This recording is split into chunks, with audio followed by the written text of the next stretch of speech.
کے باوجود بھی میرا کاروبار تو چل رہا ہے، میں سودی کاروبار کر رہا ہوں، لوگ تو میری عزت کر رہے ہیں، مسجد کی کمیٹی کا میں صدر بھی ہوں، میں معززین شہر میں شامل بھی ہوں، لوگ مجھے جلسوں میں مہمان خصوصی بھی بلاتے ہیں، میں ایم پی اے بھی منتخب ہو گیا ہوں، مجھے وزارت کا قلمدان بھی سونپ دیا گیا ہے۔ وہ میاں اللہ کی نظر میں ان چیزوں کی اہمیت ہی نہیں ہے، یہ چیزیں ہوتی کیا ہیں؟ وہ یہ نہیں چھینتا، وہ ہدایت چھینتا، وہ روٹی نہیں چھینتا، وہ تو نمرود کو بھی روٹی دیتا تھا۔ اس نے کبھی سورج کو منع نہیں کیا کہ اس کے گھر میں روشنی نہ کر، یہ حامان کا گھر ہے، یہ قارون کا گھر ہے، یہ میرے دشمنوں کا گھر ہے، اس کے گھر میں روشنی نہیں ہونی چاہیے۔ چاند کو کہتا ہے اپنی کرنیں بکھیر، سورج کو کہتا ہے اپنی روشنی بکھیر۔ جس طرح باجزید کے گھر میں روشنی ہوتی ہے، اس مکار کے گھر میں بھی ایسی روشنی ہوتی ہے، فرق نہیں پڑتا۔ تو وہ کرم نوازیاں تو نہیں رکتی، لیکن اللہ جب کسی سے ناراض ہوتا ہے تو اس سے ہدایت کی توفیق سلب کر لیتا ہے، تو اعلان جنگ ہوتا ہے۔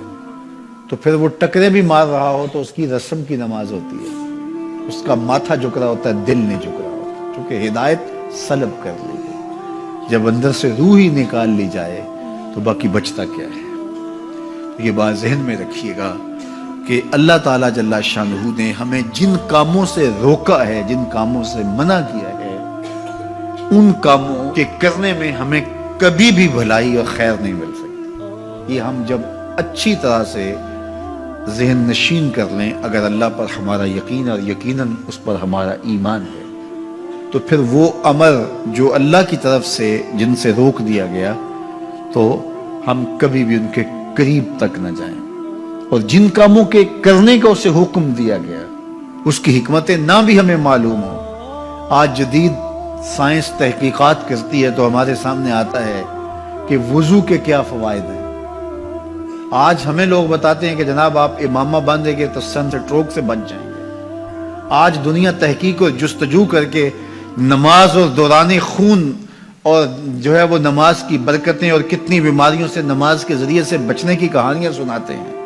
اچھی بات ہے، نماز سے صحت پہ اثر پڑتا ہے، یہ اچھی بات ہے کہ وضو سے بہت ساری بیماریوں سے نجات ملتی ہے، یہ اچھی بات ہے کہ سر پہ امامہ باندھ لے تو سن سٹروک سے بچ جاتے ہیں، یہ اچھی بات ہے کہ آپ روزہ رکھتے ہیں تو کینسر جیسے امراض سے آپ کا بچاؤ ہوتا ہے، یہ اچھی بات ہے کہ فلاں عمل کرتے ہیں تو فلاں ہوتا ہے۔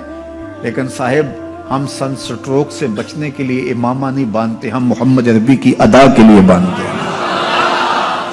دوران خون کے لیے نماز نہیں پڑھتے، ہم رب کے حضور سجدہ ریزی کے لیے اس کے حضور اپنی نیاز مندیوں کا سر جھکاتے ہیں۔ تو حکمتیں بھی ہیں، وہ برکتیں ذیل میں آتی ہیں۔ تو یہ بات ذہن میں رکھیے گا۔ محمود غزنوی کا وزیر اس سے حسد کرتے ہوتے تھے کہ اس میں کیا خصوصیت ہے کہ بادشاہ اسی کو اہمیت دیتا ہے۔ ایک دن بادشاہ نے کوئی تربوز کاٹا، کوئی خربوزہ کاٹا یا کوئی اور ایسی چیز تھی، تو جس کو بھی دیا تو وہ کڑوا تھا، تو اس نے چوہی چکھا تو پھینک دیا، اور پھر بلایا یاس کو اور اس کو کاٹ کے اس کی پھانک دی، تو ایسے لطف سے کھانے لگا کہ جیسے اس سے لذیذ کبھی پھل زندگی میں دیکھا نہ ہو۔ تو سارے اندر ہنس رہے تھے، ایک دوسرے کو آنکھوں سے اشارہ کر رہے تھے، یہ دیکھو بے وقوف۔ تو بادشاہ رک گیا اور کہا کہ ایاز، یہ جو فروٹ تم نے کھایا ہے یہ میٹھا تھا یا کڑوا؟ کہا بادشاہ سلامت کڑوا۔ تو کہا پھر اتنے ذوق سے کیوں کھایا؟ کہا کہ اس ہاتھ سے میں نے میٹھی نعمتیں کھائی ہیں، آج کڑوی ملی ہے تو تھوک دوں؟ کہا ایسا نہیں ہو سکتا۔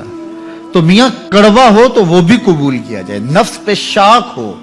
کڑوی وہ چیز ہوتی ہے جو نفس پہ شاک ہوتی ہے، نفس کرنا نہیں چاہتا، لیکن اس کے باوجود تمہارا دل کہے نہیں، یہ مالک کی طرف سے ہے۔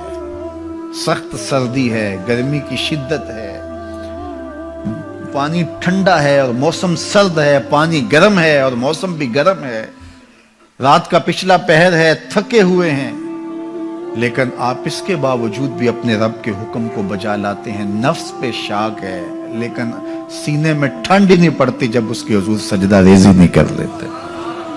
تو اس کے حکموں کو بجا لانا اور اپنے نفس کو پیچھے کر دینا اور اپنی خواہشات کے گلے پہ چھری پھیر دینا اور مالک کی رضا میں اپنے آپ کو گم کر دینا، یہی زندگی ہے اور یہی بندگی ہے۔ تو اس لیے مجھے اور آپ کو اس بات پہ غور اور تدبر کرنا چاہیے کہ ہم اس مختصر زندگی کو اللہ کے احکام کی مطابقت میں گزارنے کا عزم کریں، وہ بات چھوٹی سے چھوٹی ہو یا وہ بات بڑی سے بڑی ہو، وہ احکام ہماری زندگی کے اندر نافذ العمل ہو۔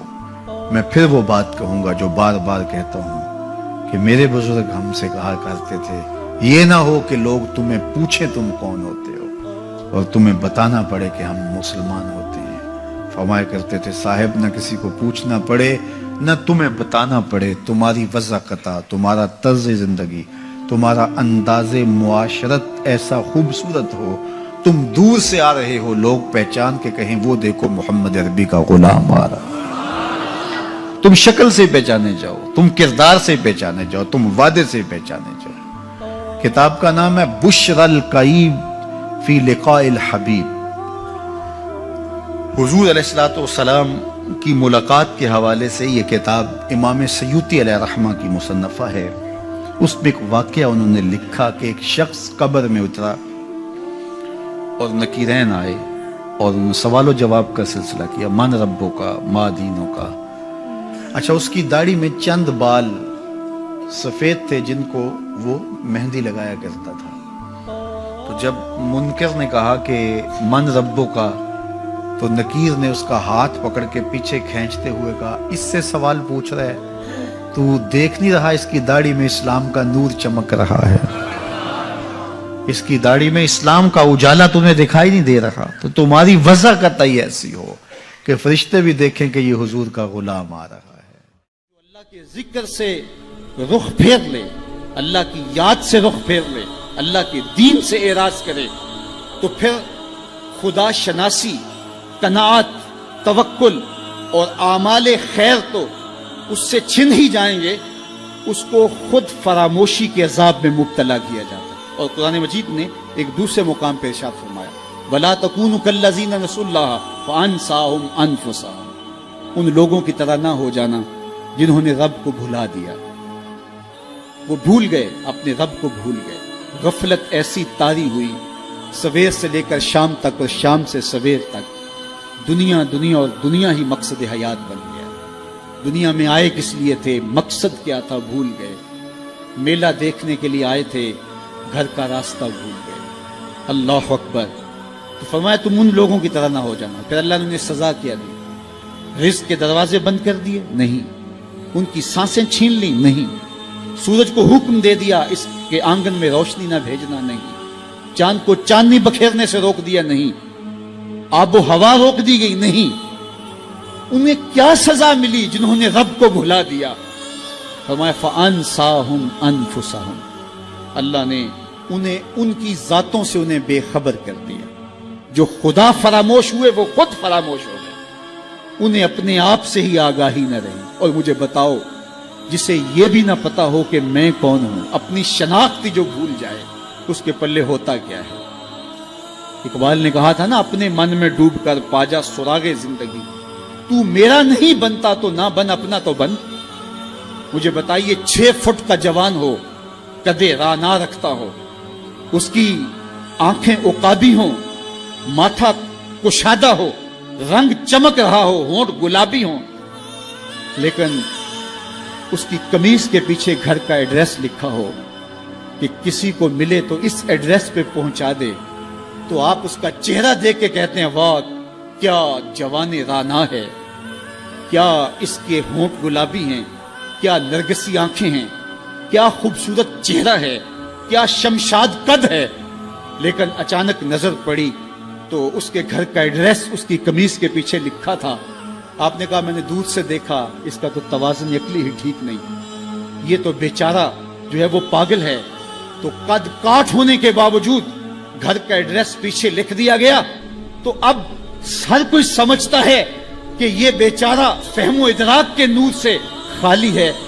قدے رانا پہ ترس آنے لگ جاتا ہے، اور وہ آنکھیں جن میں ڈوب جانے کو، جھیل جیسی آنکھوں میں غوطہ لگانے کو جی چاہتا تھا، تو اب ترس آنے لگ جاتا ہے کہ یہ بیچارہ تو خود فراموش ہے۔ اللہ فرماتا ہے جس نے رب کو بھلا دیا، تم یہ نہ دیکھو اس کے بنگلے کتنے ہیں، یہ نہ دیکھو اس کے پاس کوٹھیاں کتنی ہیں، یہ نہ دیکھو اس کی چمکتی ہوئی کتنی لمبی گاڑی ہے، یہ نہ دیکھو کہ عالی نسب ٹاؤن کے اندر اس کا گھر ہے، یہ نہ دیکھو اس کا بینک بیلنس کتنا ہے، ہاں یہ بھی نہ دیکھو اس کے پاس وزارت کا قلم دان ہے، یہ بھی نہ دیکھو کہ یہ وزارت عظمیٰ کی کرسی پہ بیٹھا ہوا ہے، یہ بھی نہ دیکھو کہ اقتدار کی مستند پہ جھولتا ہے، یہ بھی نہ دیکھا ہو کہ یہ ڈائس پہ کھڑے ہو کے نعرے لگاتا ہے، لوگ آگے سے جواب دے کے واہ واہ کے ڈونگرے برساتے ہیں۔ کہا اس کی قمیض کے پیچھے لکھا ہوا ایڈریس پڑھ لو، فَأَنْسَاهُمْ أَنفُسَهُمْ، یہ وہ شخص ہے کہ جو اپنا پتہ بھول چکا ہے، جسے پتہ ہی نہیں کہ میں کون ہوں، اس دنیا پہ آیا کیوں، جو آ کے بھول گیا ہے، اسے گھر کا رستہ ہی نہیں مل رہا اور یہ بھاگا پھر رہا ہے دنیا کے اندر۔ کیا بتائیں احباب، کیا کارنامائیاں کر گئے، بی اے کیا، نوکر ہوئے، پینشن ملی اور مر گئے، زندگی کا مقصد ہی نہیں ملا۔ کہا جو اس دنیا میں اندھا رہا کل قیامت کے دن بھی نابینا اٹھایا جائے گا۔ اس سے ان آنکھوں کی بے نوری مراد نہیں ہے، اس سے دل کی بے نوری مراد ہے۔ اسی لیے اقبال نے کہا تھا دل بینا بھی کر طلب خدا سے، کہ آنکھ کا نور دل کا نور نہیں ہے، آنکھ کا نور اور ہے، دل کا نور اور ہے۔ تو ہم دنیا کی مادی چمک کو دیکھتے ہیں، میرا مالک کہتا تمہارا دل ستھرا ہونا چاہیے، تمہارا منہ کالا ہو تو کوئی بات نہیں ہے، دل کالے نالوں منہ کالا چنگا، جے کو یہ رمز پچھانے ہو۔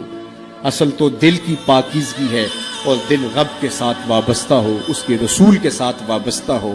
تو جس نے اللہ کے دین سے رخ پھیرا، اعراض کیا، تو پھر اس کا نتیجہ کیا ہو کہ اس کی زندگی تلخ ہو جائے گی۔